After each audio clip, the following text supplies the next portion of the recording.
l'aube de notre civilisation, les astronomes cherchent à percer les mystères de l'univers.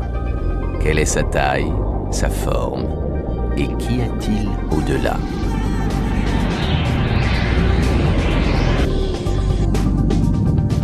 Aujourd'hui, nous tenons presque la clé de ces mystères. Nous comprenons de mieux en mieux le cosmos.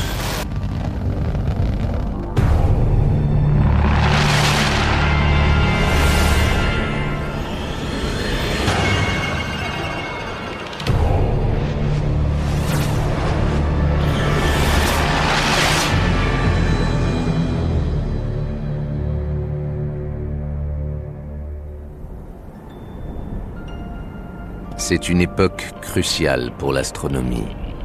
Une révolution cosmologique est en marche. Nous vivons une époque fascinante, grisante. C'est l'âge d'or de la cosmologie. Les plus grands télescopes du monde sont tous braqués sur des objets situés aux confins de l'univers pour en répertorier les moindres détails. Grâce aux nouvelles recherches, notre compréhension du cosmos pourrait faire un pas de géant.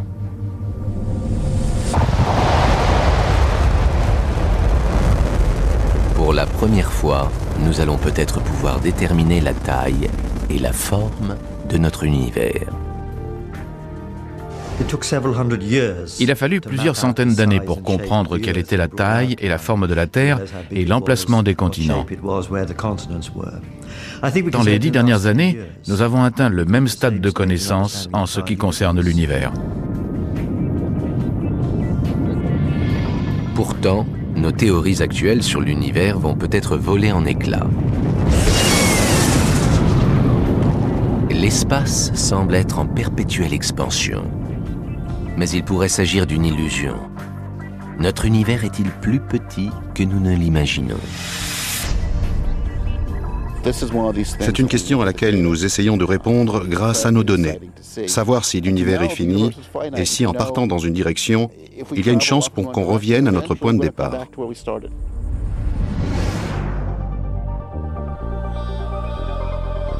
Notre quête pour dévoiler les mystères de l'univers est jalonnée de découvertes étonnantes.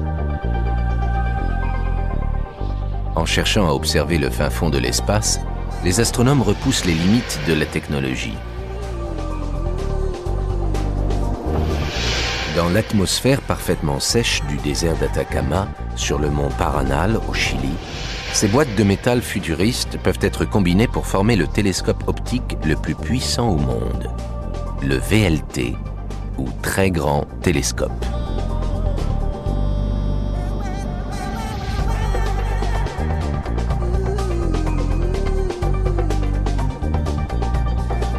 Ce n'est pas seulement un télescope, c'est une machine à remonter le temps. Quand ils scrutent l'espace, les astronomes remontent le temps. La lumière voyage à une vitesse incroyable, 300 000 km/s. Même à cette vitesse, elle met des milliards d'années pour traverser l'immensité de l'univers. Elle met plus d'1 seconde pour nous arriver de la Lune, qui est pourtant notre plus proche voisine. Le satellite de la Terre nous apparaît tel qu'il était 1,3 secondes auparavant. La luminosité de cette étoile, située dans la constellation d'Orion, met 900 ans à nous atteindre. Si elle explosait aujourd'hui, nous ne le saurions qu'au XXe siècle. Ricardo Scarpa est astronome, spécialisé dans l'exploration des confins de l'espace. Nous pouvons tourner les 4 télescopes vers un seul objet dans le ciel. Dans cette configuration, c'est le plus grand télescope du monde. La lumière que nous recevons a été émise il y a des milliards et des milliards d'années. En d'autres termes, nous voyons des objets tels qu'ils étaient dans un passé très lointain. Nous voyons les galaxies à l'époque de leur enfance, ce qui nous permet de suivre leur évolution. Le télescope du mont Paranal nous fournit une histoire de l'univers, un album de famille garni de photos de notre passé.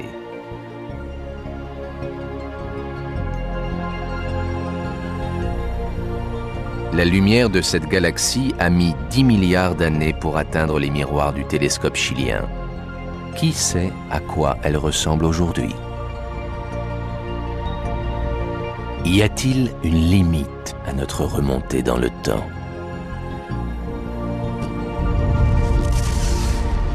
Notre univers est né il y a 15 milliards d'années avec le Big Bang.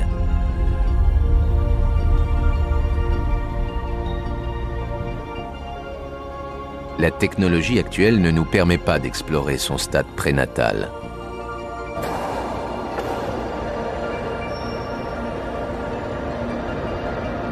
Le Big Bang reste un grand mystère. Les astronomes scrutent le ciel depuis des siècles. Ils ont rassemblé assez de preuves pour imaginer un voyage aux limites de l'univers connu.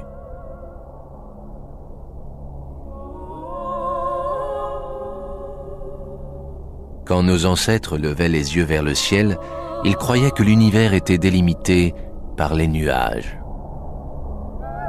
Plus nous l'explorons, plus nos horizons s'élargissent. Nous ne croyons plus que le Soleil est au centre de l'univers. Nous savons que dans l'immense vide spatial, les planètes de notre système solaire sont nos voisines les plus proches. Autrefois, on croyait que les constellations étaient des motifs plats, composés d'étoiles.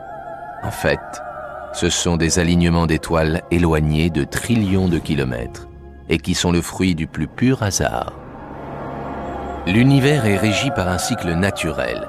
Les vieilles étoiles explosent et forment d'immenses nuages de gaz et de poussière qu'on appelle nébuleuses, où naissent de nouvelles étoiles et de nouvelles planètes. Toutes les étoiles visibles à l'œil nu font partie d'ensembles regroupant des milliards d'étoiles, les galaxies. Notre galaxie, la Voie lactée, fait partie d'un ensemble de galaxies, le groupe ou amas local.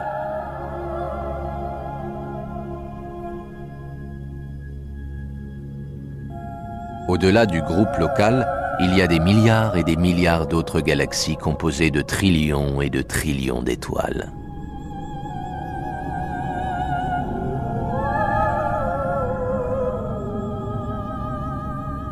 On pense qu'au cœur de chaque galaxie, il y a un trou noir géant. Dans ces trous noirs, toutes les lois de la physique, telles que nous les connaissons, s'effondrent.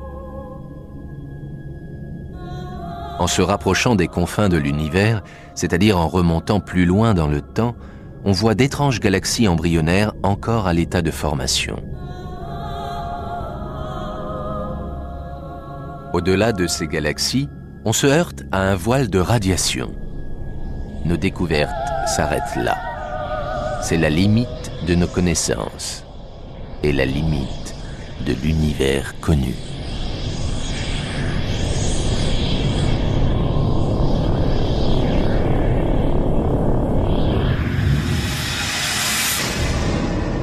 Pour explorer les confins de l'univers, le télescope optique n'est d'aucun secours. La lumière qui a traversé une distance aussi énorme depuis la nuit des temps est déformée. De lumière, elle est devenue micro-onde.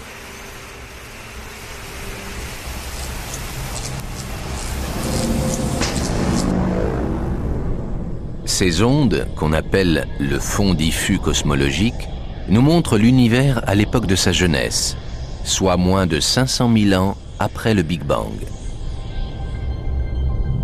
Cette découverte majeure pour l'astronomie pourrait répondre à nos questions sur l'origine, la forme et la structure de l'univers.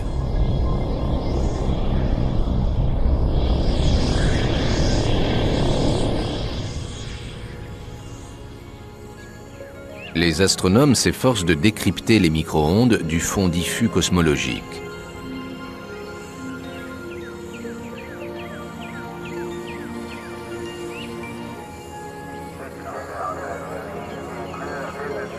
En Floride, à Cap Canaveral, nous sommes à quelques heures d'une mise à feu historique.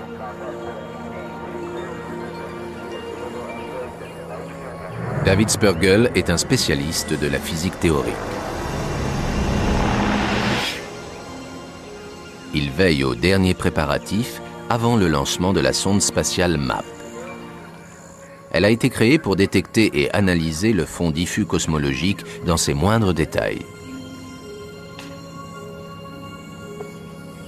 La sonde MAP nous donnera un aperçu de ce à quoi l'univers ressemblait 500 000 ans après le Big Bang. La sonde est montée au sommet d'une fusée Delta de la NASA.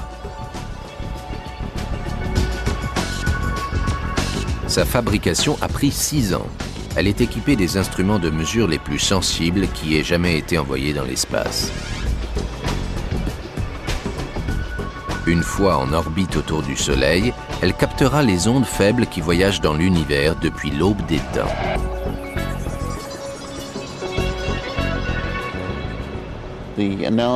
Je compare ça à une mare dans laquelle on lancerait des galets. Ces galets rident la surface de l'eau. En regardant les rides, c'est comme si on observait le fond diffus cosmologique. On apprend 2 choses.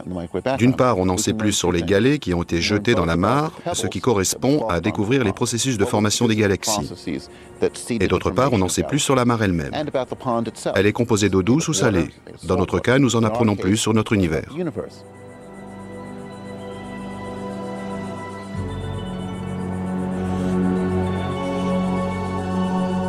Cette sonde, qui a coûté 150 millions de dollars, est un instrument des plus sophistiqués.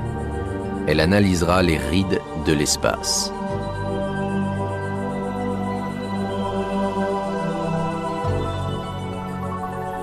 En attendant le lancement de MAP, les astronomes étudient déjà le fond diffus cosmologique grâce à un interféromètre d'une sensibilité incomparable, le VSA, installé sur Terre, à Tenerife, dans les îles Canaries.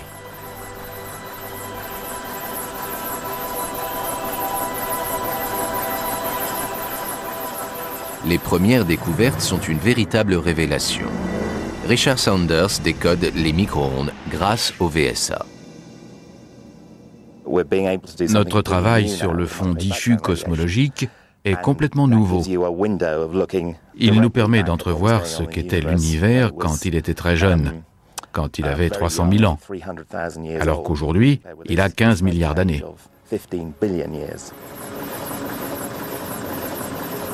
Le fond diffus cosmologique a été généré par la boule de feu créée par le Big Bang. Le VSA nous renseigne sur la forme et la structure de l'univers lorsqu'il venait de naître. Chaque parcelle lumineuse est un point chaud de la boule de feu, l'endroit où la matière commence à s'agglomérer. Pour la première fois, ce genre d'image nous donne un aperçu de la naissance des galaxies.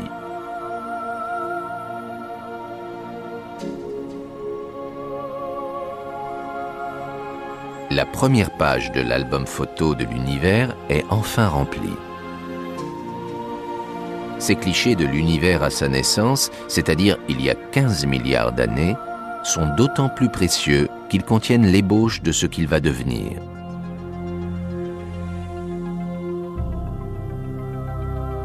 Les astronomes ne seront plus limités au domaine du visible.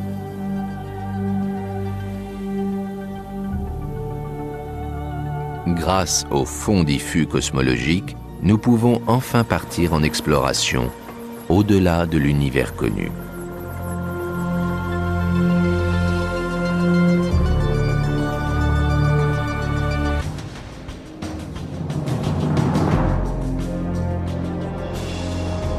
Les astronomes s'efforcent de deviner quelle est la taille et la forme du cosmos, mais ils se heurtent à un obstacle majeur. Ils ne peuvent voir au-delà des frontières de l'univers connu. Toutefois, ce ne sont pas de véritables frontières, c'est un horizon. Il existe un cosmos beaucoup plus grand qui s'étend au-delà de l'univers visible. Martin Rees est astronome en Angleterre. Plus on regarde loin dans l'espace et plus on remonte loin dans le temps. Il y a une limite précise à ce que l'on peut voir actuellement. Imaginez que vous êtes au milieu d'un océan, sur un bateau. L'horizon autour de vous décrit un cercle à la surface de l'eau. Ce cercle est la limite de ce que vous voyez, pas la limite réelle de ce qui existe. Il faut donc faire la différence entre l'univers observable et le cosmos qui est beaucoup plus vaste et qui contient tout ce qui existe. Nous pouvons déduire des choses sur le cosmos, mais nous ne pouvons pas l'observer directement.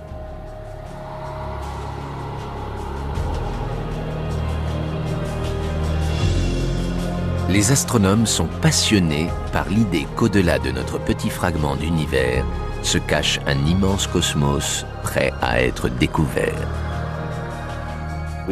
Nous ne voyons pas au-delà de la limite de l'univers observable. Notre univers observable est comme une bulle dans le grand cosmos. Nous demeurons au centre de notre bulle et ne voyons pas au-delà. Quelqu'un d'autre, situé à des trillions d'années-lumière sur une autre planète, est peut-être lui aussi au centre de sa bulle. À moins que ces deux bulles ne se croisent, leurs deux occupants ne se verront jamais. Chacun est coincé à l'intérieur de son propre univers observable. Les confins de notre univers observable se trouvent à 15 milliards d'années-lumière.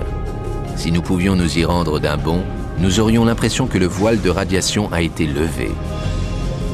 Nous verrions alors une nouvelle partie de l'univers s'étendre devant nous, avec d'autres galaxies, d'autres étoiles, d'autres planètes. Nous serions au centre d'un univers observable différent, dont les limites seraient elles aussi à 15 milliards d'années-lumière. Et si nous allions encore plus loin, et encore plus loin, à l'infini? Ce serait comme si nous gravissions une colline, et qu'à chaque sommet, nous découvrions un nouvel horizon.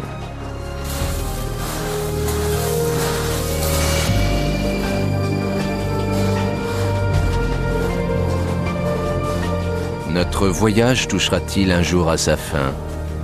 Découvrirons-nous la frontière de l'univers ou continuerons-nous à l'explorer indéfiniment?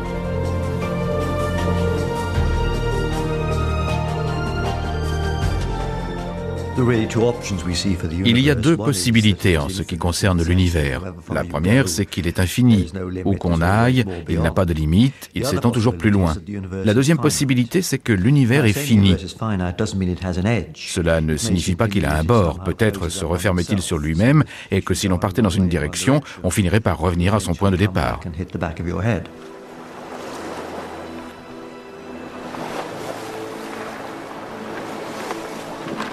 Lorsque Christophe Colomb a levé l'ancre pour le Nouveau Monde, il savait qu'il voyagerait en ligne droite. Si le monde avait été plat, il aurait navigué jusqu'à la nuit des temps sur une mer infinie.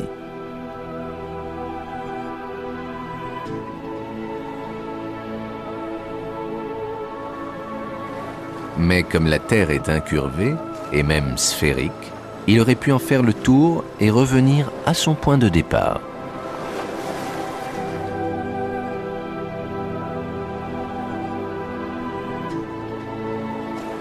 Les premiers explorateurs ne savaient pas si la Terre était plate ou courbe. Aujourd'hui, les cosmologistes se posent les mêmes questions sur l'univers. Jana Levin est spécialiste de physique théorique à l'université de Cambridge. Si l'univers est plat et que l'on se dirige en ligne droite dans une certaine direction, on voyagera éternellement et on n'entendra plus parler de vous. L'univers pourrait aussi être courbe et se refermer sur lui-même, comme la Terre, qui est ronde.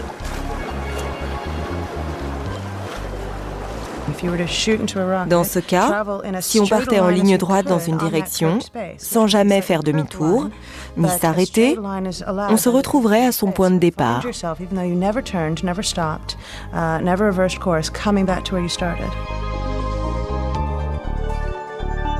Si l'univers est plat, l'exploration sera sans fin.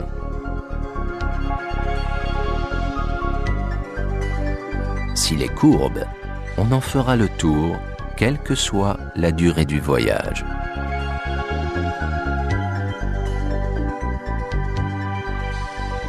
Il y a près d'un siècle, Albert Einstein est le premier à émettre l'extraordinaire théorie de l'espace courbe.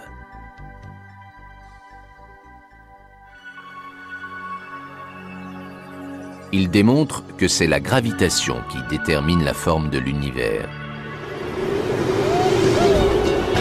La gravitation est la force qui a fait tomber une pomme sur la tête de Newton. C'est elle qui maintient la Terre en orbite autour du Soleil ou nos pieds au sol. C'est aussi elle qui garde les éléments de l'univers regroupés, quelle que soit sa forme. Grâce à sa fameuse pomme, Isaac Newton explique que l'intensité de la gravitation est déterminée par la masse. Plus la masse est importante, plus l'attraction est forte. Einstein pousse les choses plus loin. Dans sa théorie de la relativité, il émet l'hypothèse qu'à l'échelle cosmique, la gravitation courbe l'espace.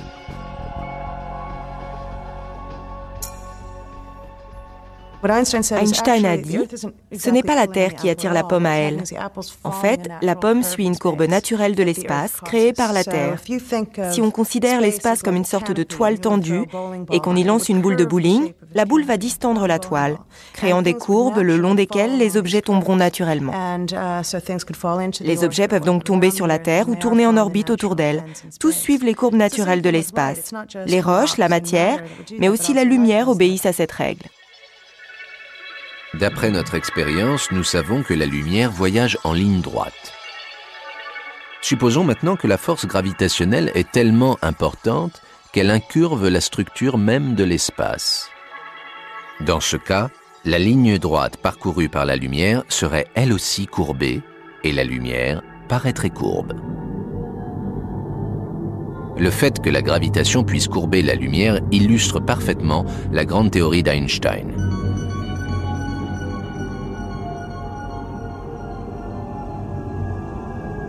À l'échelle cosmique, l'exemple le plus extrême de distorsion de l'espace par la gravitation est le trou noir.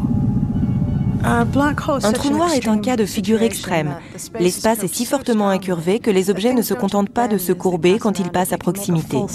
La lumière peut parcourir une orbite autour d'un trou noir, mais c'est une orbite instable. Si elle dévie légèrement, elle tombe dans le trou noir et n'en ressort jamais. L'espace est tellement incurvé que la lumière est aspirée dans le trou noir et ne peut plus s'en échapper. Un trou noir, comme son nom l'indique, est donc toujours noir. Il n'émet pas de lumière et ne la réfléchit pas non plus.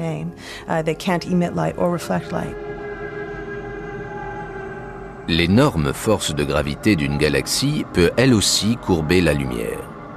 Si une galaxie passait entre la nôtre et une troisième plus éloignée, nous en verrions une double image déformée. Comme une gigantesque lentille cosmique, la galaxie qui s'interpose entre les deux déforme la troisième.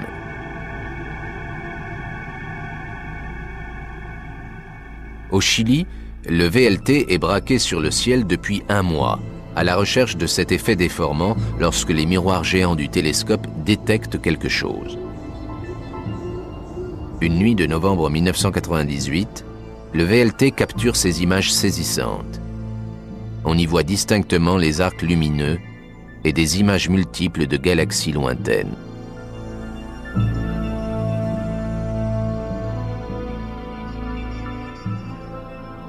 C'est une découverte cruciale. Elle prouve que l'espace peut être déformé par la force invisible de la gravitation, du moins localement. Qu'en est-il de la forme générale de l'univers? Est-il plat, avec quelques rides, ou décrit-il une immense courbe? Pour répondre à cette question, il faut d'abord connaître la gravitation totale de l'univers. En Australie, un homme s'est attelé à la tâche. Il cherche à évaluer le poids de l'univers.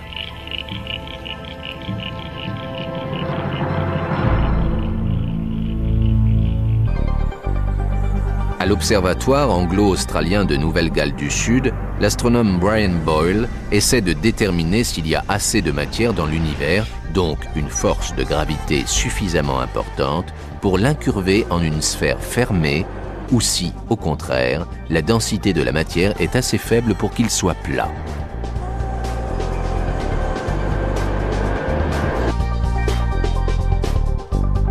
Il a déjà fait une estimation de la quantité de matière dans notre galaxie, la Voie lactée. S'il parvient à cartographier et à compter toutes les autres galaxies, Brian Boyle pourra en déduire la masse totale de l'univers. Nous étudions l'influence que les galaxies exercent les unes sur les autres, comment elles se regroupent dans l'espace. Ensuite, nous en mesurons la masse. Brian Boyle et son équipe ont mis au point un instrument appelé le 2DF, le champ 2 degrés, qui lui permet de faire un relevé de l'univers. La plupart des télescopes n'examinent qu'une source lumineuse à la fois. Le 2DF utilise des lentilles guidées par un laser et positionnées par un robot. Chaque minuscule câble de fibre optique transporte la lumière d'une galaxie entière. Le 2DF peut analyser simultanément la lumière de 400 galaxies différentes. Le 2DF nous a permis de créer une grande carte de l'univers en 3 dimensions, ce qui est une première. Imaginez une pièce fermée à clé, dont le mur du fond est garni d'un papier peint, au motif incroyable.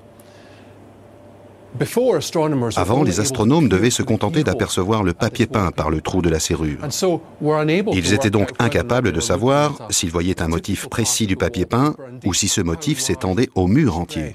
Grâce au 2DF, nous avons déverrouillé la porte, et même si elle n'est pas grande ouverte, elle est entrebâillée. Nous pouvons donc étudier ce superbe motif, c'est-à-dire la structure et la texture de l'univers dessiné par les galaxies.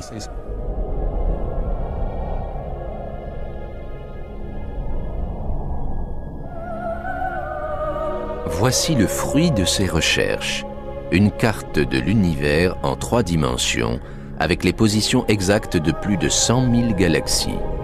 Boyle peut ainsi déterminer la masse de l'univers.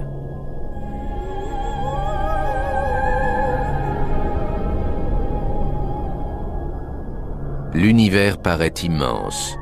Pourtant, les premiers calculs montrent qu'il est beaucoup plus léger que prévu. Il n'y a certainement pas assez de matière dans toutes ces galaxies pour donner une forme courbe à l'univers. Étonnamment, il n'y a pas non plus assez de matière pour qu'il soit plat.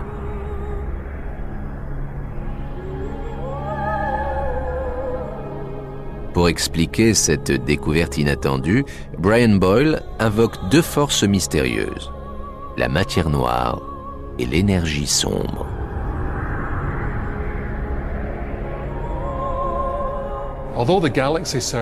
Même si nous n'avons découvert qu'un tiers de la masse requise pour que l'univers soit plat, nous pensons désormais que les 2 tiers restants sont constitués de ce qu'on appelle l'énergie sombre.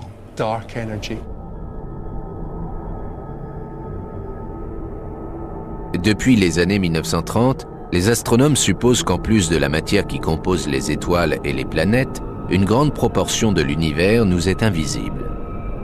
Elle serait faite de matière noire et d'énergie sombre.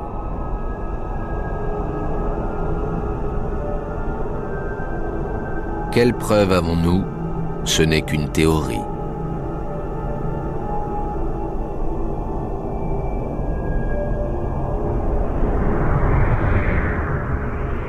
La preuve se trouve dans le fond diffus cosmologique.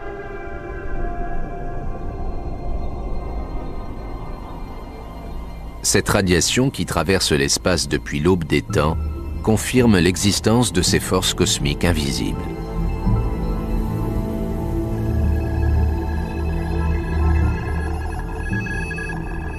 Lorsque la radiation atteint la Terre, la taille de ces points chauds nous renseigne sur la forme de l'espace qu'elle a traversé. En l'occurrence, cela confirme que l'univers n'est pas courbe.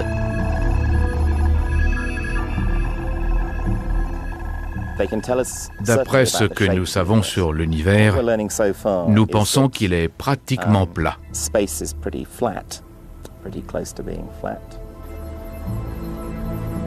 Comme les points chauds dans les radiations ne sont pas déformés quand le VSA les capte, cela prouve que l'univers est plat.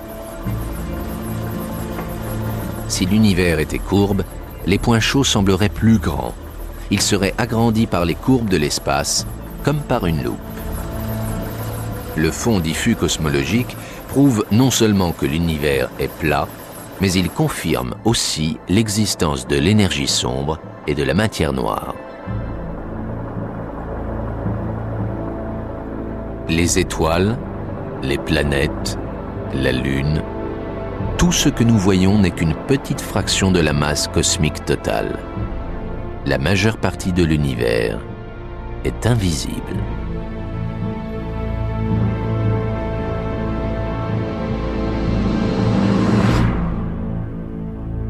Selon nos hypothèses, l'univers est plat.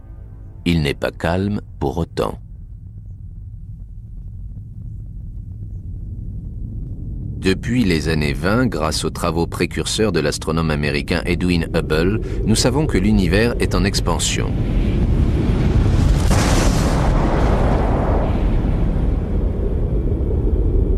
Tout remonte à sa création, le Big Bang. L'univers est né d'une boule de feu cosmique plus petite qu'un atome. Depuis sa naissance, sous l'effet du Big Bang, l'univers connaît une expansion constante qui dure depuis 15 milliards d'années.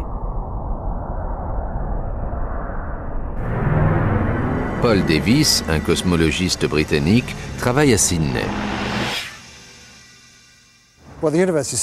L'univers est en expansion, ça ne fait aucun doute. On constate que les galaxies s'éloignent les unes des autres. Cette expansion se poursuivra-t-elle indéfiniment? C'est la grande question. Imaginez que vous preniez un ballon et que vous le jetiez en l'air. Il va retomber, mais si vous le lanciez suffisamment fort, il échapperait à l'attraction terrestre. Nous ne savons pas si le Big Bang a propulsé les fragments avec suffisamment de force pour qu'ils échappent à la gravitation et que leur expansion continue perpétuellement.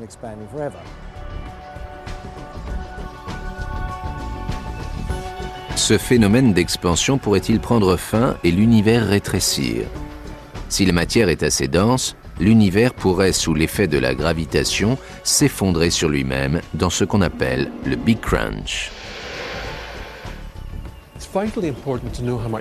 Il est vital de découvrir ce qui compose l'univers. Notre recherche est déterminante car elle montre qu'il n'y a pas assez de masse dans l'univers pour l'empêcher de s'étendre à l'infini.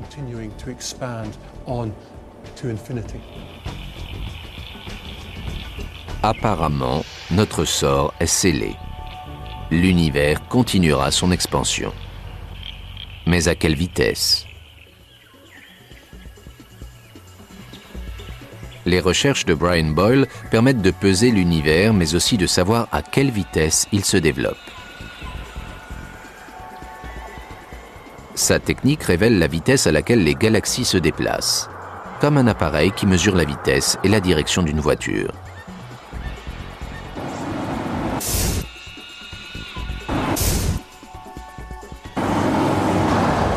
Les astronomes savent que les galaxies s'éloignent les unes des autres, mais aussi qu'elles accélèrent. Il y a 4 milliards d'années, l'univers serait passé à la vitesse supérieure et depuis, son expansion s'accélère. Quelle est la force qui lui fait prendre de la vitesse? C'est vrai que l'expansion de l'univers s'accélère, ce qui suggère qu'il y a une force antigravitation, quelque chose qui s'oppose à la force gravitationnelle normale, une force qui éloigne les galaxies les unes des autres et de plus en plus vite. Cette force antigravitationnelle est l'énergie sombre. Les astronomes pensent que l'univers doit être chargé de cette énergie invisible. L'espace n'est donc pas vide. Nous ne voyons tout simplement pas de quoi il est fait. Les forces invisibles de l'univers, la gravitation et l'énergie sombre, se livrent à une grande bataille. Le sort de notre univers est en jeu.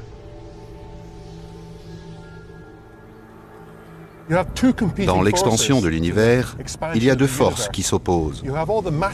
Toute la matière qu'il contient, à savoir les galaxies, les quasars et les étoiles, sont comme les freins d'une voiture. Avec leur gravité, ils essaient de freiner l'expansion de l'univers. L'autre force en présence, l'énergie sombre, est la pédale d'accélérateur de l'univers, l'énergie qui essaie de précipiter son expansion. C'est l'énergie sombre qui a remporté la bataille. L'univers accélère son expansion et il continuera d'accélérer jusqu'à atteindre une taille infinie, jusqu'à la fin des temps.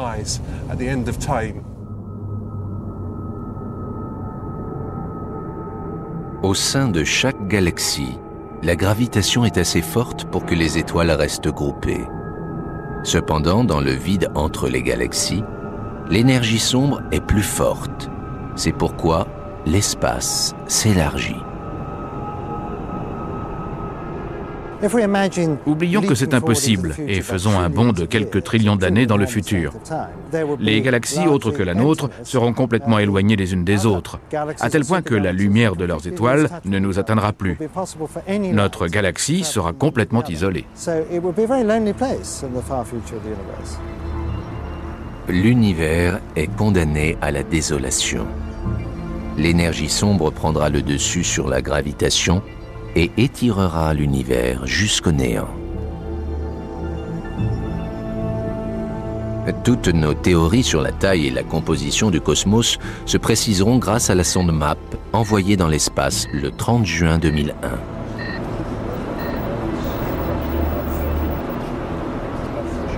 La mission de MAP est d'étudier en détail le fond diffus cosmologique.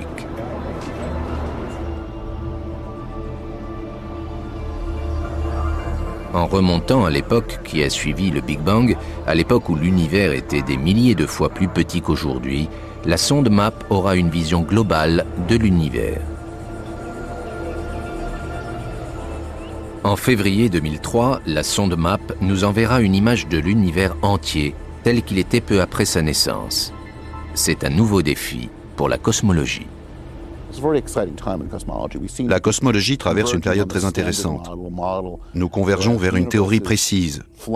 L'univers est plat et il est essentiellement composé de matière noire et d'énergie sombre. Cela concorde avec les observations actuelles. Cependant, notre théorie repose sur l'existence de l'énergie sombre et de la matière noire que nous n'avons jamais vue. Les atomes que nous connaissons ne représenteraient que 5% de l'univers. Il serait présomptueux de notre part de penser que nos théories sont correctes au point qu'après le décryptage de toutes les données de la sonde, nous saurons exactement ce à quoi ressemblait l'univers 500 000 ans après le Big Bang.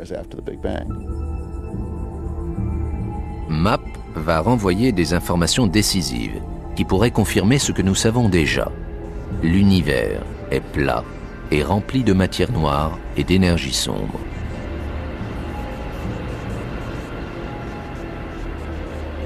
La sonde pourrait aussi renverser toutes les théories cosmologiques et nous forcer à les revoir intégralement. Grâce à MAP, on découvrira peut-être que l'univers est beaucoup plus petit qu'il n'en a l'air.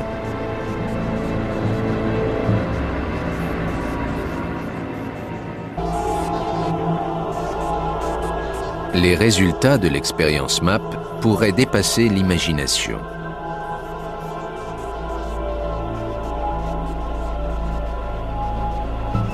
Pour les spécialistes, l'enjeu est à la fois enthousiasmant et terrifiant. La sonde va permettre de confirmer des travaux qui représentent des années de travail.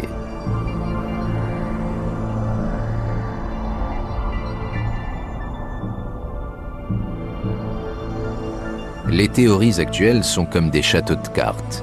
Si MAP élimine une carte à la base, tout l'édifice s'écroulera. C'est ce qui est si passionnant dans cette expérience. Nous allons obtenir les premières cartes du ciel et un cliché de l'univers encore tout jeune. Nous pourrons confirmer ou infirmer nos théories. La première idée qui sera peut-être bouleversée, c'est l'immensité de l'univers. Il est possible que le cosmos soit beaucoup plus petit qu'on ne le pense. Même s'il est plat et en expansion constante, l'univers pourrait être rempli d'illusions d'optique.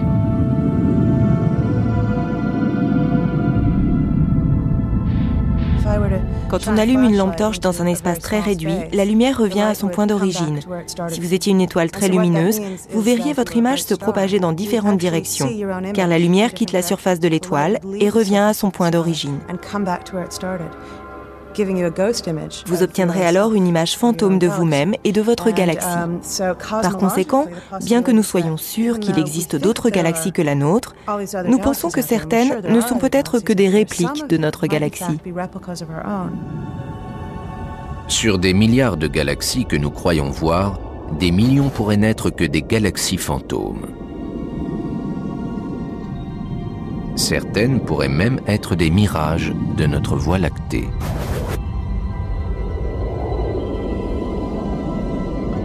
Si l'univers est si petit, l'étude du fond diffus cosmologique par MAP nous le montrera. On constatera la répétition d'un motif. Des agglomérations de matière identiques apparaîtront à différents endroits dans le ciel.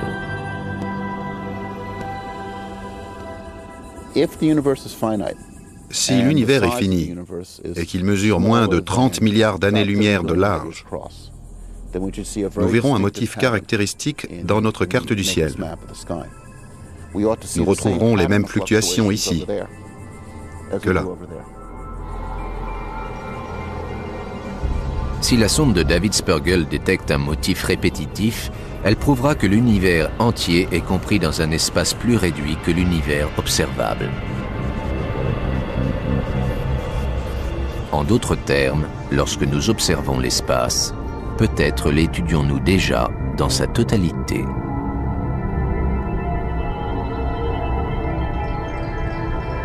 Si cette idée incroyable s'avère vraie, elle réduira à néant bien des hypothèses existantes. Et les théoriciens devront retourner à leur tableau noir pour réécrire l'histoire de l'univers depuis le Big Bang. Le fond diffus cosmologique nous fait remonter jusqu'à la naissance de l'univers, mais pas à l'instant T de sa création, qui reste hors d'atteinte. L'origine du Big Bang restera-t-elle un mystère?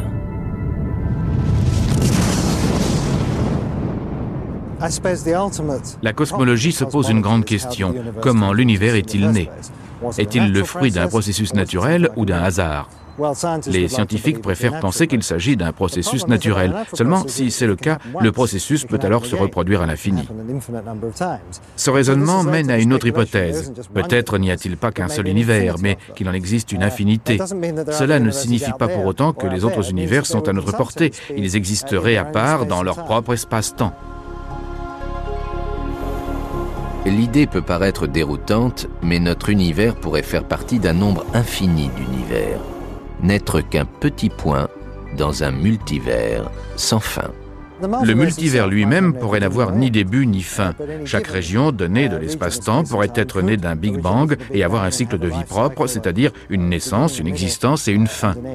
Il pourrait y avoir des grands univers comme le nôtre et des bébés univers qui s'y accrocheraient momentanément et qui finiraient par s'en détacher pour suivre une expansion indépendante.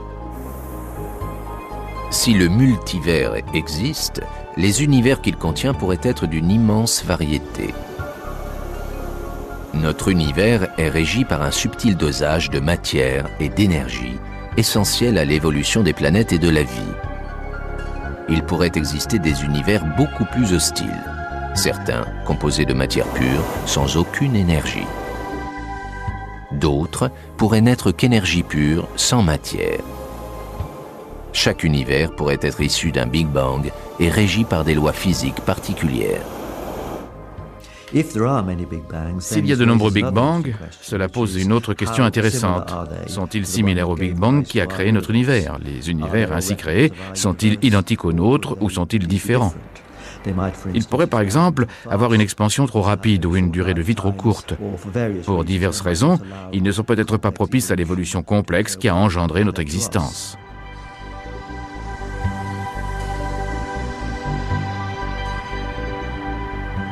Si le multivers existe, tout ce qui peut advenir se produira aussi dans un univers parallèle. Chaque concours de circonstances qui survient par exemple sur Terre se reproduira ailleurs. Quelque part, il y a donc des doubles de Paul Davis, des doubles d'Elvis Presley. Et pour chacun de ces doubles, il y a des myriades de doubles imparfaits, des presque Elvis, quelque part ailleurs dans le cosmos, partout. Même s'il est amusant d'imaginer que quelque part dans un univers parallèle, Elvis Presley est bien vivant et qu'il donne un concert, nous ne pourrons jamais le prouver. L'exploration d'un autre univers est impossible, car nous cesserions d'exister à l'instant même où nous quitterions le nôtre.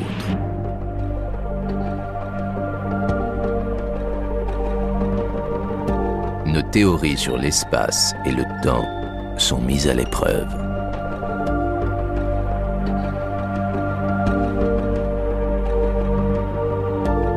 Il est 15h46, le 30 juin 2001. La sonde MAP va être mise à feu.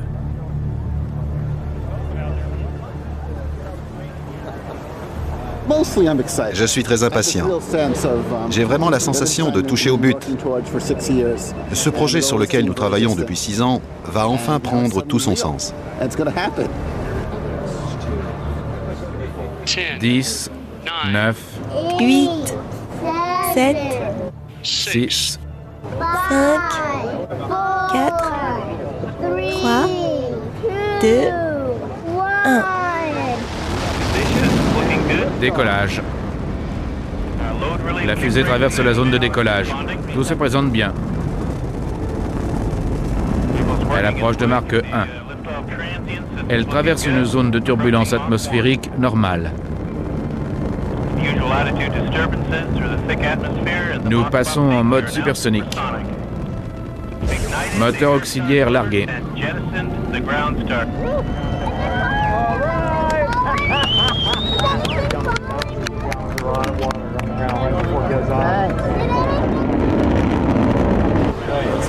C'est magnifique.